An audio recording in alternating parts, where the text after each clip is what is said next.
Fala galera, estamos começando mais uma edição do Câmara Esportiva e hoje, quinta-feira, como é que você tá? Tá tudo bem? Tá tudo beleza? Tá tudo tranquilo? Pois já se acomoda no sofá da casa, onde você estiver, para acompanhar mais um Câmara Esportiva, porque vamos falar bastante, minha gente, sobre futebol local, teremos o América encarando o Santa Cruz no estádio Nazarenão, em Goianinha, teremos o confronto do ABC, jogo comemorativo pelos 110 anos da instituição no estádio Maria Lamas Farache contra o Ipiranga, o ABC buscando a primeira vitória dentro de casa na competição. E claro, a gente vai também repercutir um pouco esse Mundial de Clubes. Já dá meu boa tarde aqui para o nosso comentarista Pedro Neto e também para o Vitor Eduardo, da Universidade do Esporte, marcando presença no programa de hoje. Muito boa tarde. Boa tarde, Hugo. Boa tarde, Vitor. Muito obrigado pela presença aqui do Vitor, conversando hoje conosco aqui sobre futebol. E vamos falar, sim, principalmente o jogo depois de amanhã, já tem o América, Santa Cruz recebendo o América lá no estádio Nazarenão. E no domingo tem o aniversário do ABC Futebol Clube, o dia inteiro de festas, que eu espero, na realidade, que termine com festa também, com a vitória do ABC sobre o Ipiranga. E vamos falar também sobre o Fluminense, que ontem conquistou a sua classificação, apesar das duras penas, mas conquistou os 4 brasileiros chegando à próxima fase. No meu entendimento, quem chega numa situação um pouco mais difícil é o Flamengo, que indiscutivelmente o Bahia é um grande clube. Assim como o Fluminense também, que pegou a Inter de Milão. Mas vamos acreditar, pelo menos até que se prove o contrário, nosso futebol está muito bem representado pelos 4 lá fora. Pois é, teremos pelo menos, isso já dá para garantir, um brasileiro na fase de quartas de final, ou o Botafogo ou o Palmeiras, que jogam no sábado, às 13 horas, 1 hora da tarde, como queiram. Boa tarde, Vitor Eduardo. Muito boa tarde, Hugo. Boa tarde também, Pedro Neto, e a você que nos acompanha aqui pela TV Câmara. Olha só, eu estou muito ansioso para ver esse jogo entre o Palmeiras e o Botafogo, rivalidade recente, que teve muitos títulos decididos, Libertadores, e agora no palco das grandes emoções, no palco do mundo, todo mundo de olho na Copa do Mundo de Clubes e justamente um confronto brasileiro nessa etapa. Fico um pouco triste, porque queria que os dois tivessem a chance de brigar por uma vaga, quem sabe, na semifinal, nas quartas, mas vai ser um jogaço, eu estou muito ansioso para ver.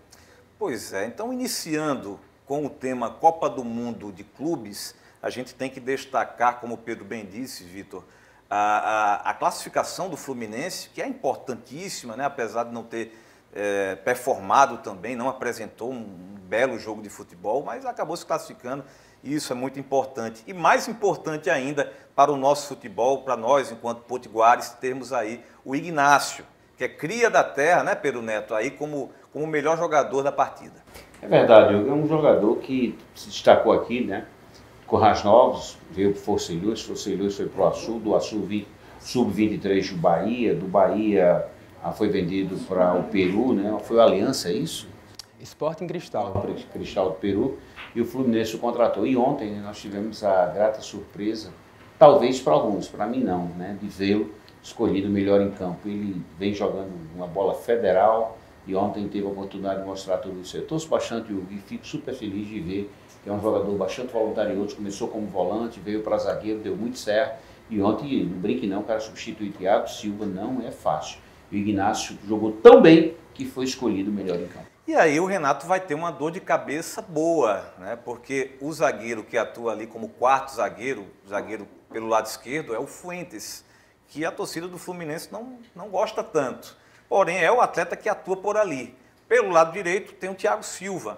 Pode fazer ali o lado esquerdo, o Ignácio com essa atuação pode desbancar o Fuentes para essa partida. Quem que de repente poderia jogar ali mais pelo lado esquerdo? Eu me recordo do Ignácio atuando mais como zagueiro de centro, Vitor? Olha, eu tenho quase certeza que o Gaúcho sabe muito bem o que ele vai fazer. Vai enfrentar uma equipe muito forte, que é a Inter de Milão, vice-campeã da Champions League há mais ou menos um mês. Uma equipe muito forte, principalmente pelos flancos. A gente tem o Dumfries, também tem o Frimpong. E eu acho que ele vai precisar muito de um zagueiro que consiga atacar bem as alas, que consiga, pelo menos, ter um pouco mais de segurança. E o Ignácio mostrou muito isso, apesar de ter levado um susto. Conseguiu sair como o melhor da partida. Acho que vai ser um zagueiro muito importante. E com o Raiz Novense, nasceu em 96, deu aqueles primeiros passos, está representando o Rio Grande do Norte, assim como também Ayrton Lucas, que é de Carnaúba dos Dantas, 2 potiguares. Tenho certeza que ele vai poder também atuar por esse lado direito, assim como o Thiago Silva. Pois é, e esse confronto da Inter de Milão, ontem contra o River Plate, Pedro Neto, avaliando ali a Inter de Milão, claro, após o revés na final da Champions contra o PSG, quando perdeu de forma cachapante por 5-0 para o PSG, houve uma queda de rendimento, uma mudança de treinador, chegou o Kivo, né, o Kivo Romeno, ex-atleta, mas a gente percebe ali atletas, jogadores que possuem muita qualidade com a bola, sobretudo no meio de campo. Você vê ali, me fugiu o nome agora daquele, um nome bem estranho, rapaz. Tem o Barella, Sim. né, que é um italiano, e me fugiu o nome... Lautaro Martínez da frente, Mkhitaryan. Armênio, passou pelo São Paulo, pela base de São Paulo. Deu uma rodada, ou seja, é um time que bota a bola no chão, tem o Lautaro Martínez e o Rachanoglu, o turco, né? E o Thuram que eu não vi ontem, não sei porque que ele não estava. Tá machucado, Vitor? Rapaz, ele ficou fora do jogo de ontem, mas com certeza na próxima rodada ele vai estar à disposição. Thuram, que é um centroavante muito importante, não conseguiu desempenhar bem, por exemplo, na final da Champions League.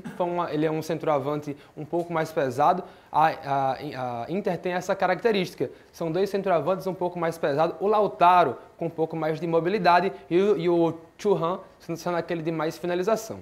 E o Expósito seria outra alternativa, que inclusive ontem abriu o marcador diante do River Plate. O Fluminense tem que jogar ali fechadinho, com linha baixa, repetindo a estratégia do Botafogo contra o PSG, Pedro? O problema, Hugo, é que eu não acredito que o Renato tenha jeito para isso. O Renato não é um treinador de jogar muito retrancado, jogar linhas baixas como o Renato Paiva. Mas ontem deu uma baixadinha, né? Não, mas não foi tanto, não. Até porque enfrentou uma equipe bem mais fragilizada. Agora, você sabe que não me surpreenderá é se de repente ele mantiver o Ignacio e trouxer o Thiago Silva de volta. Jogar com os três, tá? Com o Thiago, Ignacio e o Fuentes. Não duvido, tá? De forma nenhuma. Tendo o Martinelli ali como um dos volantes, né? Jogar fechadinho, um pouco mais fechado. Até porque, se você raciocinar comigo e o Vitor também, os atacantes do Fluminense não vivem um bom momento, né? O Cano, que é artilheiro, mas não vem tão bem, vem de uma condição séria. O Kênio, que já é um veterano, que só dá certo mesmo quando entra no segundo tempo. O uruguaio que veio do Atlético, Canóbio, né, que eu gosto muito do futebol do Canóbio, mas também sofreu uma contusão e inclusive estava no banco, né, ontem foi que entrou. E o Soteldo, que foi contratado justamente para essa competição, mas sofreu uma contratura que, no meu entendimento, não volta, né, não joga essa competição. Então, não duvido nada se o Renato entrar um pouco mais fechado, muito embora eu reafirme. Não é bem estilo Renato Gaúcho de trabalhar. Renato Gaúcho tem um estilo mais, por incrível que pareça, apesar de ser gaúcho, né, futebol gaúcho, mas Renato é um cara afeito a defesas muito sólidas, muito fechadas. É um cara que gosta de atacar. Foi assim por onde ele passou, então não é à toa que ele jogava de ponta direita, né? Então, na época, ponta direita, hoje primeiro atacante. Então, embora, no meu entendimento, ele se fizer isso, ele vai estar agindo corretamente, eu não sei também se ele vai ter a coragem de mudar agora para 3 zagueiros, talvez nunca nem tenha treinado assim. Essa é a principal discussão, né, Vitor, que o Pedro está levantando sobre o perfil, o planejamento tático, a proposta de cada equipe visando esses confrontos aí, porque nem mata-mata é uma partida apenas, com prorrogação e pênalti. E aí você imagina jogar uma prorrogação, Pedro Neto, com a temperatura daquela, elevadíssima, batendo até 40 graus. O Flamengo, será que vai encarar o Bayern de Munique de peito aberto, como foi contra o Chelsea? O Bayern de Munique é uma equipe, no meu entendimento, de prateleira A. Não é uma equipe como o Chelsea. Hoje em dia o Chelsea ganhou até a Conference League, que é um patamar bem mais abaixo. Então, assim, se o Flamengo for para dentro de qualquer jeito para cima do Bayern de Munique, tendo o Ulisses, o Coman, né, os jogadores que têm a possibilidade de infiltração do Harry Kane, fica bem complicado para o Flamengo. É outro torneio e vão se valer os técnicos, os elencos que tiverem uma característica muito importante, que é justamente a de ser copeiro. Justamente é que o Renato Gaúcho tão conhece bem pelo Grêmio, ele batalhava muito nessa questão de ser copeiro, de jogar jogo a jogo, e eu acho que a equipe do Botafogo, por exemplo, ela teve muito disso na segunda rodada. Eu acho que vai faltar muito do que, por exemplo, o Palmeiras fez no segundo tempo contra a equipe do Inter Miami, quando estava perdendo por 2-0 e aí voltou, reagiu e fez 2-2, gols de Maurício e também do Paulinho. Eu acho que vai ter que ser no detalhe, porque são equipes muito fortes. Eu acho que não dá para jogar do mesmo jeito que jogou, por exemplo, na terceira rodada. As equipes foram muito abaixo. Por exemplo, o Fluminense chegou a ter pouco mais de 30% dava a posse de bola em todo o jogo contra uma equipe sul-americana que também tentava classificação para as oitavas de final. Vai ser no detalhe e ser copeiro vai ser muito importante. Tem uma diferença, né, Vitor, também. Primeiro, o Palmeiras tem elenco, o Fluminense não, tá? Segundo e principal, quando você olha para um Flamengo, para um Botafogo, são estilos completamente diferentes. O Flamengo é um elenco, é uma equipe de jogadores bem mais habilidosos. O Botafogo são jogadores mais coletivos, né? Até porque eles jogam juntos já há um bom tempo, né? Há 2 anos aproximadamente. Então, no meu entendimento, o Flamengo vai ter uma dificuldade enorme se quiser mudar o estilo de jogo agora. Jogar um pouco mais atrás com o Bayern. Eu não acredito que isso aconteça. Assim como o Fluminense, pelo que eu falei, pelo estilo Renato Gaúcho de ser. É como você chegar para o Renato Paiva, o técnico do Botafogo, e dizer, amigo, fazer o seguinte, vamos jogar aberto. É difícil, porque o futebol do Botafogo é muito coletivo. Você tem ali jogadores de meio, com exceção do Savarino, que não marca, mas todos os demais são pegadores, são mordedores. Então fica difícil você dizer, o Botafogo vai jogar bonito. Não vai. Até o Igor é mordedor também. Exatamente, não vai. Então são estilos completamente diferentes. No meu entendimento, o Palmeiras tem essa vantagem do elenco. Você saca um Veiga, mete um Maurício. Você saca um Roque, mete o Paulinho. Você saca um Estevão, mete um Alan. Tá? Você está trocando 6 por 6 ou às vezes 6 por 7. Isso não acontece no Botafogo. O Botafogo, não acontece. Pedro, a gente tem um parâmetro um pouco mais diferente, digamos assim, em relação ao Palmeiras, no meu entendimento, porque a gente conhece os jogadores do Palmeiras que chegaram desde o início do ano. O Botafogo contratou 2 jogadores agora, às vésperas da competição, que não conhecemos tanto. Então, assim, talvez daqui a 3, 4 meses a gente vai chegar e, caramba, como o Motor é um jogadoraço. Caramba, como o Correia, o Joaquim Correia, que veio da Inter de Milão, como é um jogadoraço. Então, até para essa comparativa de elenco, hoje realmente não tem como a gente cravar, porque a gente tem incertezas em relação a esses caras que chegaram agora. Eu só faço uma ressalva aí no que você falou. Meu entendimento não vai se levar tanto tempo assim com o Montoro, não, cara. O Montoro é um jogador que eu acredito que daqui a 60 dias já vai estar se vendo muito daquele cara. É um menino, né? Mas que sabe jogar pra bebel, velho. Não vai demorar 5, 6 meses. Montoro, para mim, vai ser uma almada. Chegou aqui desconhecido e de uma hora para outra, vum, foi embora. O Montoro tem tudo para ser isso também. E aí, Vitor, a tendência, pelo que o Pedro falou ali, o Botafogo não terá o Gregori. O Botafogo vinha jogando contra o Atlético de Madrid, contra o PSG, com 3 volantes. O Gregori na cabeça de área, o Marlon meio que lado a lado com o Alan. Ou seja, muita marcação, muita pegada no meio de campo do Botafogo, que não vai ter o cabeça de área.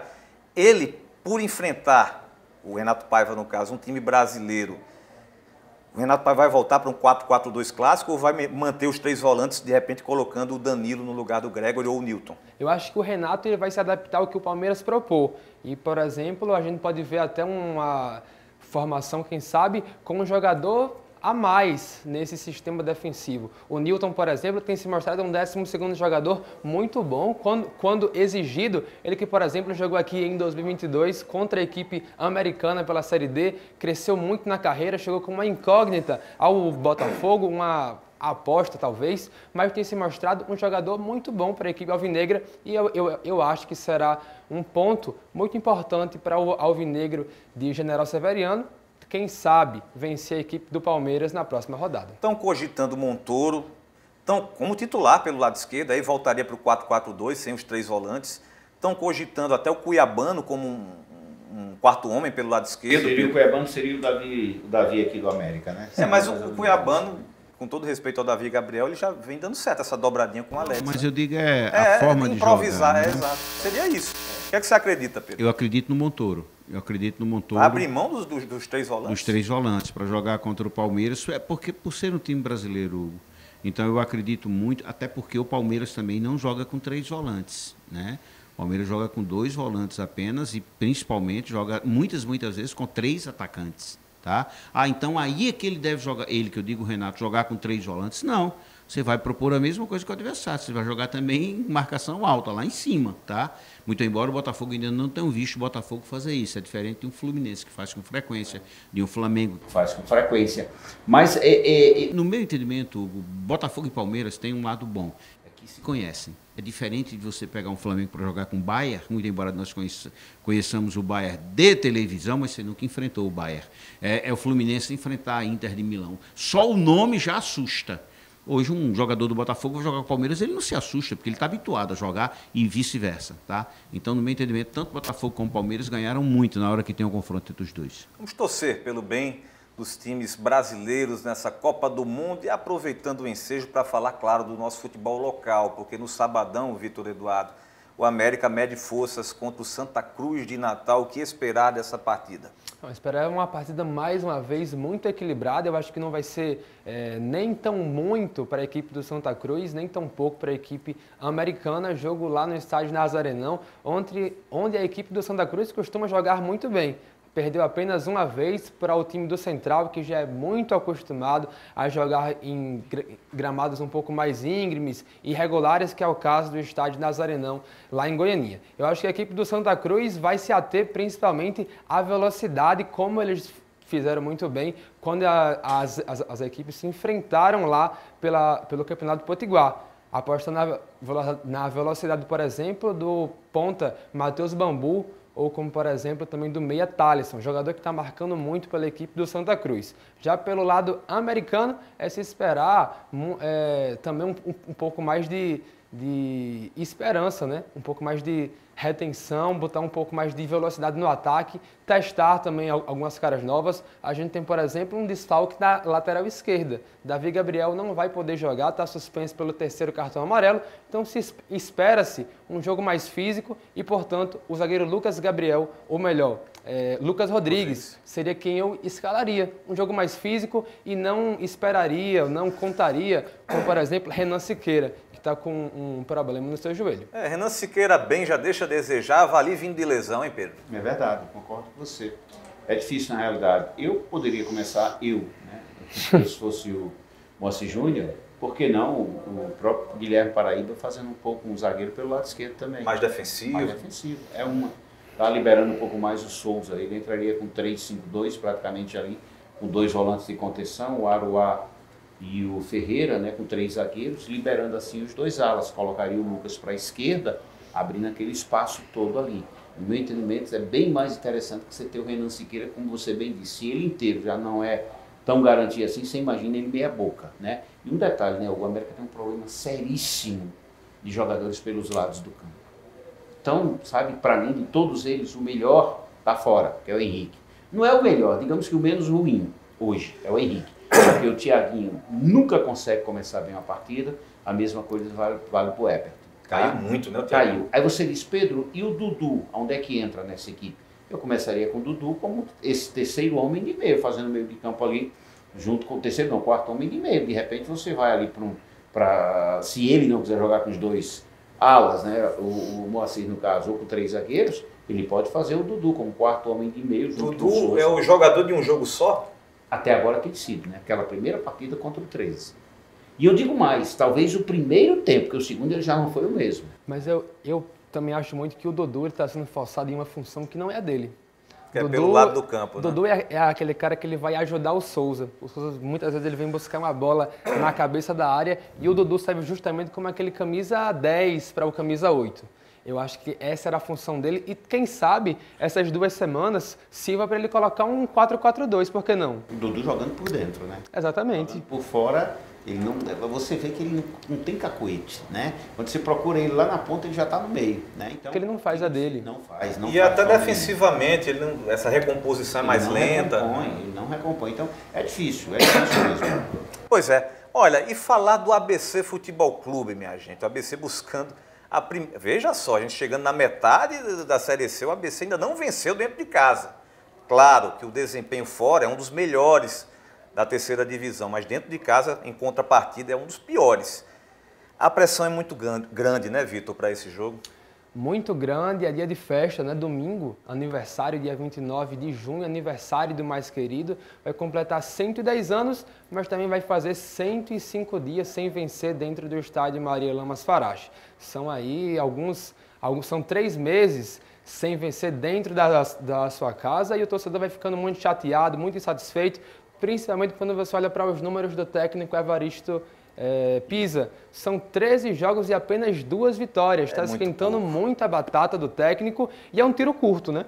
Se você olha com bons olhos pela proximidade com o G8, também tem que olhar que está bem pertinho do Z4. E eu acho que isso tem que ser a preocupação do técnico Evaristo Pisa para tornar esse jogo de domingo, quem sabe, um trampolim para transformar essas 10 últimas rodadas para o G8, ou melhor, para o fim dessa primeira fase, como um recomeço. Para mim, sabe aquela história da linha, né? Eu já disse, o ABC está numa linha, 2 passos à frente, ele vê o G8. 2 passos atrás, ele vê o Z4, né? Então, essa linha divisória, ela será justamente no domingo. Agora, no meu entendimento, vencendo ou perdendo, o Pisa não sai do ABC, porque o ABC não tem hoje condições financeiras de pagar o Pisa e trazer um novo treinador. Se tivesse que fazer isso, era lá atrás, quando empatou com o Náutico. Mesmo com a pressão da mídia, da torcida, porque se perde esse jogo em casa, Pedro, a pressão vai ser imensa. Se você acredita que não foi naquele jogo contra o Náutico, você lembra como os caras saíram de campo? Vai ser bem mais intensa a pressão. Mas Hugo, naquele jogo foi muito pior. Você jogou praticamente 100 minutos, Hugo, o Náutico com um jogador a menos. Então, se tivesse que mudar, era ali. E não mudou ali por falta de condição financeira, de mandar o Evaristo embora. Então, eu não vejo como. Mas, em todo caso, quem está lá dentro, eu sempre digo isso, né? É o Eduardo Machado, que é o presidente, seus diretores, eles devem saber o que estão fazendo. São 110 anos de história, para a gente finalizar, concluir o Câmara Esportiva de hoje, já agradecendo a presença do Vitor Eduardo, da Universidade do Esporte. 110 anos de história do ABC, a partida acontecerá justamente no dia do aniversário. E aí a gente tem que... A gente lembra, né, de ídolos que marcaram essa história gloriosa do ABC e um deles ainda está lá no elenco, que é o Alisson. E aí, Pedro Neto, de repente numa situação como essa, um jogo festivo, histórico, são 110 anos, o Alisson é um dos maiores ídolos da história do clube, está lá, de repente não poderia trazer uma sorte, botar ele de titular ali, o que é que você acha? Quem vive de sorte é quem joga na loteria. Joga na Mega Bons fluidos, aí é sorte. Bom presságio. Bom presságio, bons fluidos, aí você vai buscar, dando 7 pulinhos dentro do mar e por aí vai. O mago é o mago, rapaz. Amigo, não tem isso não, pelo amor de Deus, você sabe muito bem disso. Hoje o Alisson não é titular do ABC, mas em hipótese alguma é titular. O Fernando Marchiori lá atrás já enxergou isso e comprou uma briga bem feia. Hoje o Alisson é um jogador para entrar faltando ali 15, 20 minutos, aí eu concordo. Para começar uma partida. Aí o Orlando Júnior vai lá, isola a bola. Quais são as outras opções? Matheus Martins, há quanto tempo que o Matheus Martins não está jogando bola? Se ele marca, é a cereja no bolo, viu? Que é o 100º gol dele.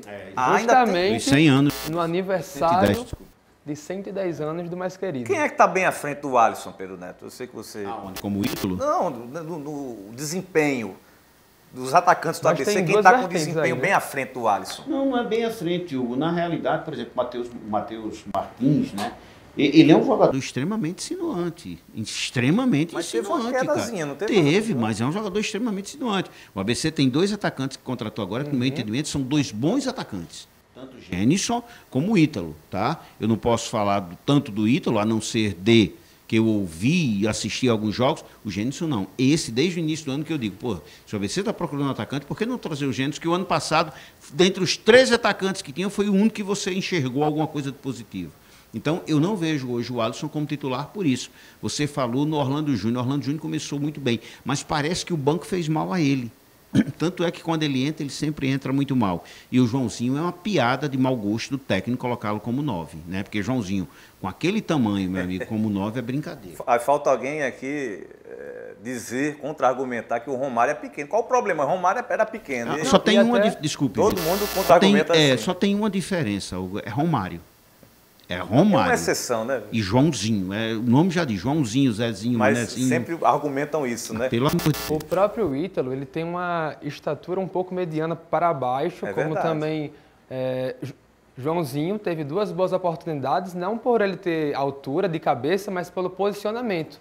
E contra a equipe do Anápolis, salvo engano, foi o Joãozinho de 9 que empatou. Né? Foi, ele entrou no segundo tempo e marcou. No último minuto, 9, ele marcou. Então, são essas peças. Eu não começaria no próximo domingo com o Ítalo, por exemplo. Eu colocaria Gênison, que é um jogo festivo, ele é aquele cara alto, um cara que vai ter muita bola alçada dentro da grande área. Primeiro tempo para a ser um primeiro tempo muito físico, Ipiranga está bem lá na frente, não quer vacilar contra uma equipe que está mal, principalmente em casa. Eu acho que é um jogo para o Gênison chamar essa responsabilidade, mesmo diante de todas essas coisas que acontecem nos bastidores do Mais Querido. Tem a questão daquele terreno, da diretoria.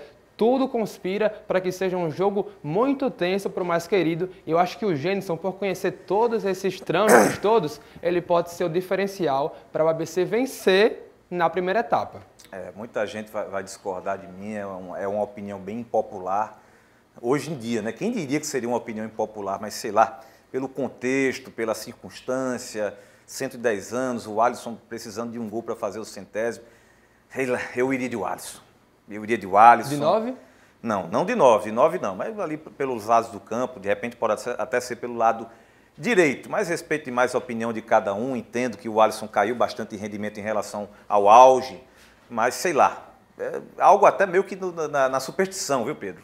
De repente... Mas é difícil você olhar e imaginar que o Alisson comece uma partida hoje, né? Eu honestamente não vejo assim, como você mesmo disse, respeitando todas as demais opiniões, inclusive a sua, mas no meu entendimento o Alisson não seria titular hoje na minha equipe de forma nenhuma. Eu começaria com 4 homens no meio e começaria com 2 atacantes. Um pelo lado, que é o Matheus Martins, e, diferentemente do Vitor também, eu começaria com o Ítalo. E por quê, Pedro?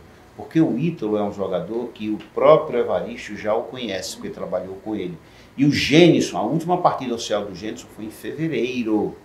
O fato dele jogar dentro de casa, para mim não quer dizer muita coisa. O que pode acontecer, aí eu espero que o Evaristo não faça o que ele fez contra o Náutico. Ele está precisando de um 9 e deixar para colocar o cara aos 40 do segundo tempo, como ele fez contra o Náutico, como colocou o Danilo aos 38. Pois é. Bom, vamos torcer aí pelo bem do nosso futebol, pela vitória do ABC, o jogo do América contra o Santa Cruz, a gente fica um pouco em cima do muro, que são 2 times da terra, mas torcer pelo bem do nosso futebol. Vitor Eduardo, muito obrigado por ter aceitado o nosso convite. Manda um abraço para toda a turma da Universidade do Esporte. Pode deixar, eu que agradeço, o Hugo, também o Pedro, pelo convite. Fico muito feliz de ter participado. Vamos torcer, né? Final de semana de muito futebol, também vai ter muito futebol para os clubes brasileiros na Copa do Mundo de Clubes. Vou ficar aqui na torcida e desde já agradeço muito a vocês pelo convite. Pois é, a minha torcida maior, respeitando Palmeiras, Fluminense e Botafogo, será pelo Flamengo, que vem apresentando aí um belíssimo futebol. Lamentei muito esse chaveamento do Flamengo, mas vamos torcer, manter a fé que o Flamengo vai conseguir aí chegar longe, né, Pedro? Valeu. Não, as suas palavras são tão fortes, os olhos de Cláudio ali lacrimejaram. Porque Cláudio, eu imagino que Cláudio deve estar dizendo, ele falou tão sério, que ele está torcendo tanto para o Flamengo que eu fiquei aqui com os olhos lacrimejando, né, Cláudio? Infelizmente, né? E quando o Hugo torce por um time, você pode torcer contra que vai dar tudo errado, pessoal. É sempre assim. Pois é, e assim nesse clima de descontração que a gente encerra mais um Câmara Esportiva. Nos reencontramos amanhã, a partir de 1h20 da tarde. Até lá.